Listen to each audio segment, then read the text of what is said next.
Good afternoon. As we speak, the Security Council is having a debate on the initiative Silencing the Guns in Africa and how the association between the UN and the African Union can contribute to a continent free of conflict.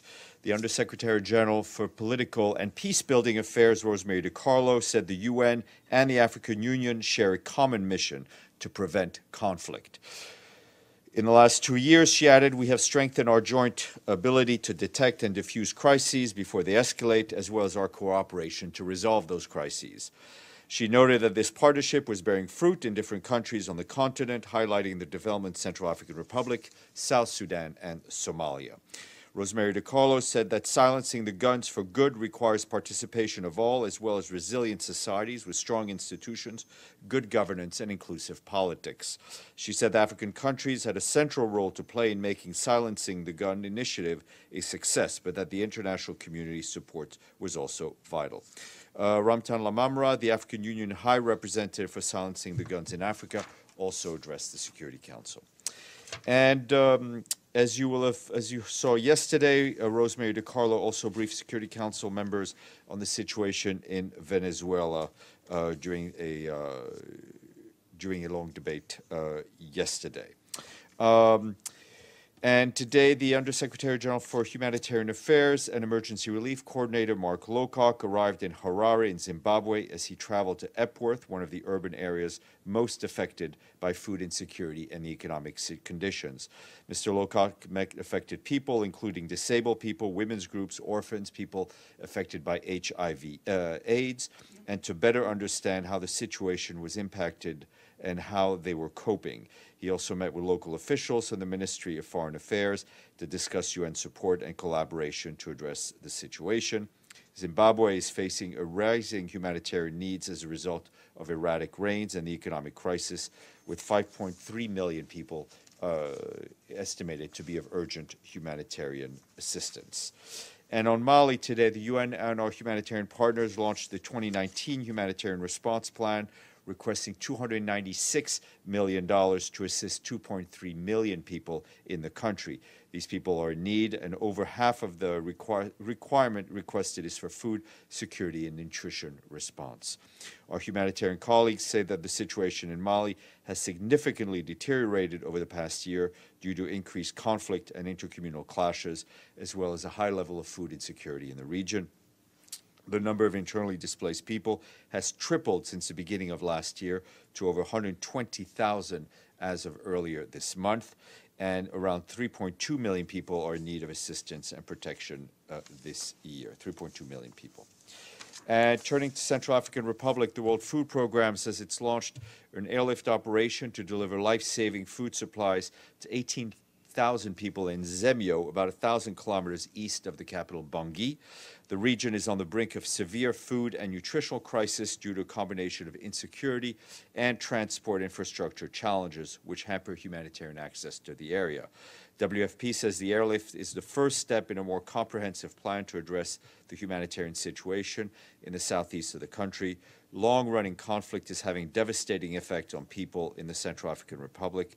Up to 2.1 million people, over half of the country's 4.7 million people, over half of the country's 4.7 million population are food insecure, according to the National Food Security Assessment released in January. More information online. Staying on World Food Programme, but turning to Yemen, the WFP assessment team that gained access yesterday to the Red Sea mills in Yemen, that's the first access in September of last year. WFP sent samples of the wheat to labs to test the quality and is awaiting the results. Some of the wheat is infested, which is something that was anticipated. WFP will need to fumigate the wheat, but they do not see any evidence of water damage to the wheat, which is in itself a very good sign.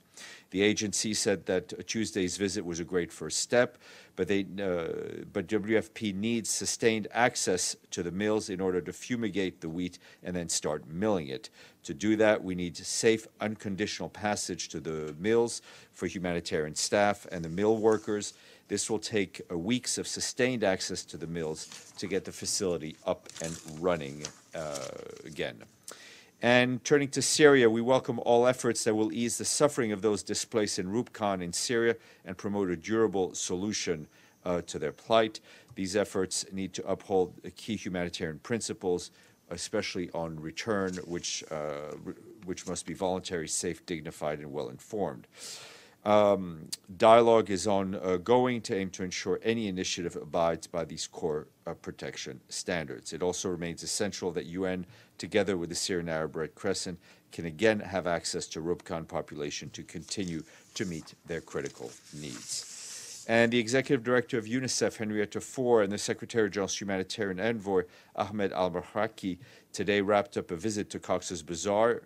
There are 500,000 Rohingya children who are stateless refugees in Cox's Bazar, and there are no viable solution in sight for them.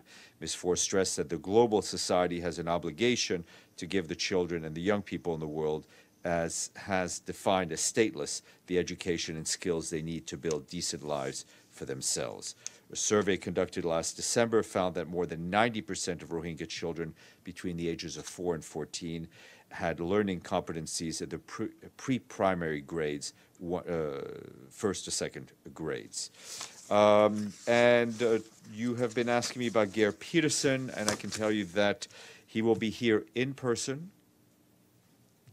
himself, Mr. Peterson, to brief the Security Council. And not only that, he will also be speaking to you at the stakeout after his briefing.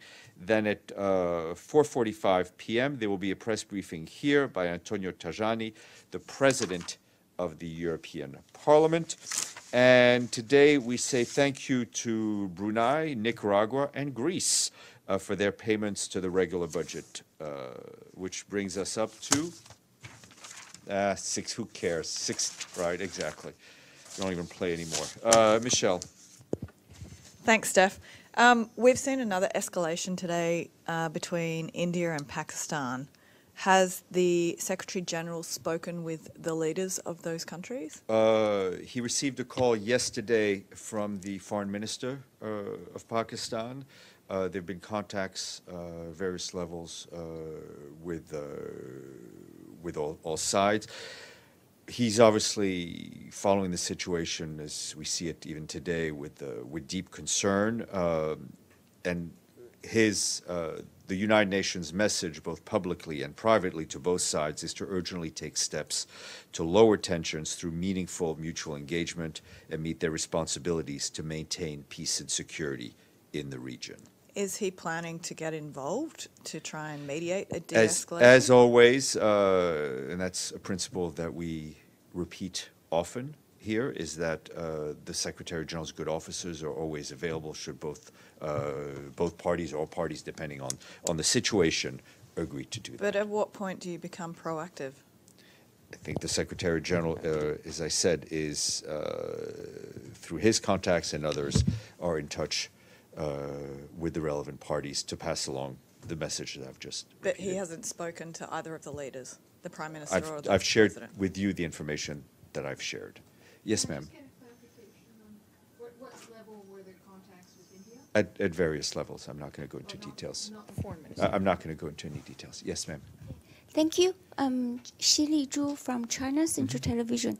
My question is, what's your comment on the second summit between U.S. President Trump and the DPRK leader, Kim Jong-un? Thank you.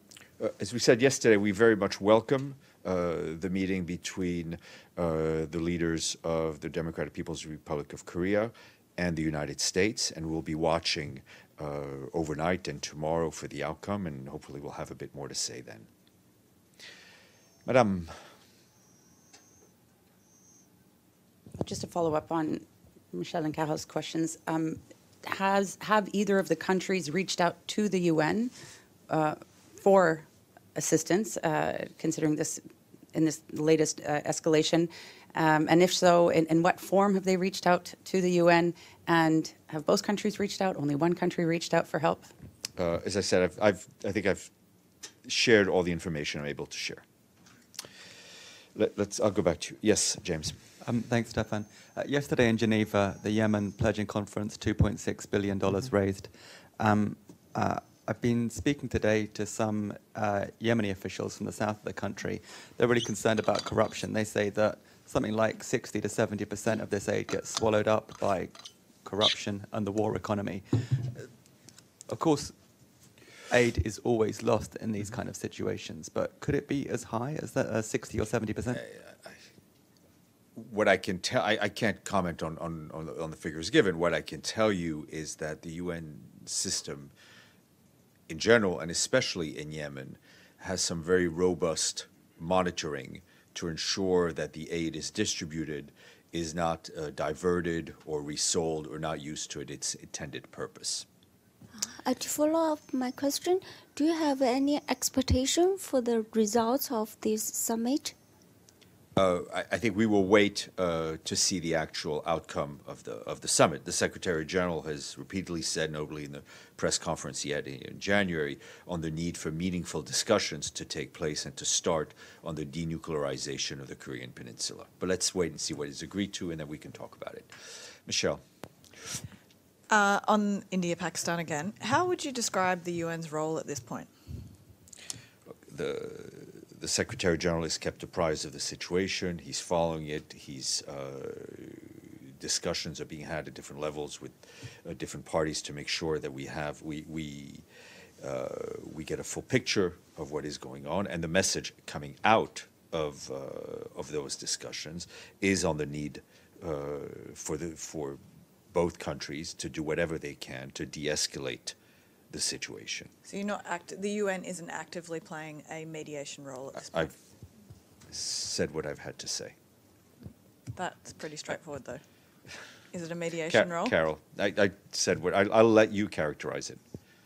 It's on Yemen, so I suspect there's no update on the redeployment of forces.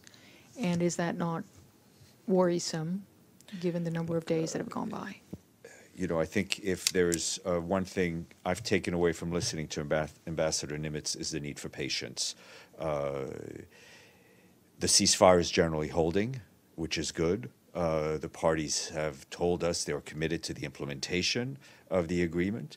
We would obviously want to see that implementation as soon as possible. As we mentioned, Mr. Griffiths and General Losgard, I think, are in Sana today having discussions. We'll take it day by day.